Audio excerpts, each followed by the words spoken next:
La parole est à Monsieur Alexandre Sabatou pour le Rassemblement national. Merci Madame la Présidente. Ma question s'adresse à Monsieur le ministre des Finances. Monsieur le ministre, le PDG de Total Energy, Patrick Pouyanné, a récemment indiqué dans la presse américaine réfléchir à en délocaliser la cotation boursière de Paris vers New York.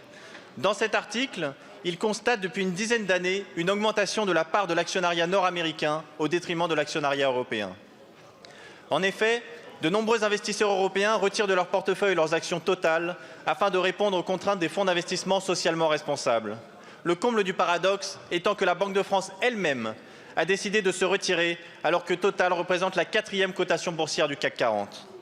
Pendant que les États-Unis investissent massivement dans les énergies fossiles qui restent encore le moteur de l'économie mondiale, en France, Total est pris en étau entre les critiques incessantes de l'extrême gauche et un gouvernement qui anticipe une disparition rapide des industries utilisant les énergies fossiles. Ces critiques, bien que fondées sur des préoccupations environnementales légitimes, ne prennent pas en compte la complexité de la transformation d'une entreprise de cette envergure vers des énergies plus propres dans un environnement concurrentiel mondial. Cette menace de délocalisation boursière est donc à prendre aujourd'hui au sérieux. Car demain, qui nous dit que le siège social de Total ne déménagera pas aux Pays-Bas ou au Luxembourg pour des raisons fiscales? Pour rappel, Total a été créé après la Première Guerre mondiale par le gouvernement pour assurer et garantir notre souveraineté énergétique. C'est justement pour défendre cette souveraineté énergétique qu'il est intolérable qu'elle ne soit plus détenue par un actionnariat français. Ainsi, Monsieur le ministre, quels sont les plans du gouvernement pour contrer cette menace? Laisserons-nous le contrôle de nos joyaux nationaux passer entre des mains étrangères, faute d'avoir su organiser l'épargne des Français et maintenir nos entreprises cotées sous pavillon national? Merci beaucoup, Monsieur le député. La parole est à Monsieur Roland Lescure, ministre de l'Industrie et de l'Énergie. Madame la Présidente, Mesdames, Messieurs les députés, Monsieur le député Sabatou.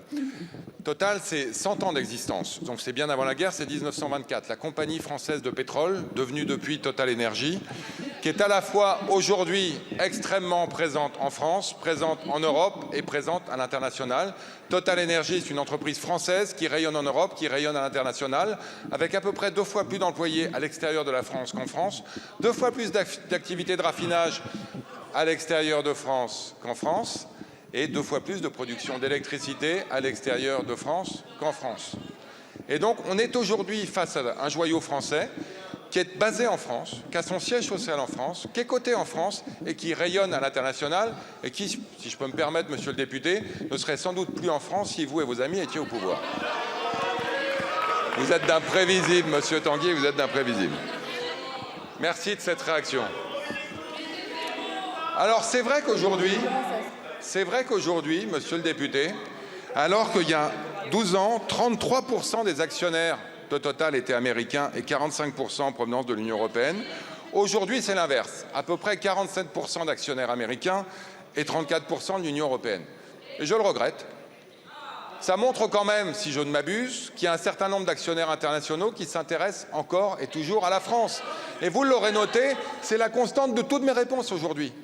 Si on n'avait pas voté tout ce qu'on avait voté ici, les actionnaires internationaux, que ce soit vous ou les autres au pouvoir, ils auraient quitté la France depuis longtemps. Et alors, pour aller plus loin, Monsieur Tanguy, pour aller plus loin, qu'est-ce qu'il faut faire? Pour faire en sorte qu'on ait plus d'actionnaires européens dans le capital de Total. Faire l'union des capitaux, vous savez ce que vous détestez. Renforcer encore la capacité de l'Europe à investir dans les entreprises françaises et internationales. Oui, faire en sorte que l'Europe sera une grande puissance, y compris dans les énergies renouvelables. Vous savez, celles que vous détestez et dans lesquelles Total Energy est un grand investisseur. Merci, Monsieur Vive Total Energy, vive la France. Merci beaucoup. La parole... Allez-y, mon cher collègue. Monsieur le ministre, vous ne répondez pas à une question simple. On a perdu Technip, on a perdu Alcatel, on a perdu des grandes entreprises. Et vous êtes incapable de nous répondre sur le fond. Vous dites qu'il y a une épargne française extraordinaire. Utilisez-la à bon escient pour sauvegarder notre souveraineté. Je vous remercie. La parole est à Monsieur Dominique Da Silva pour le groupe Renaissance. Oui, merci Madame la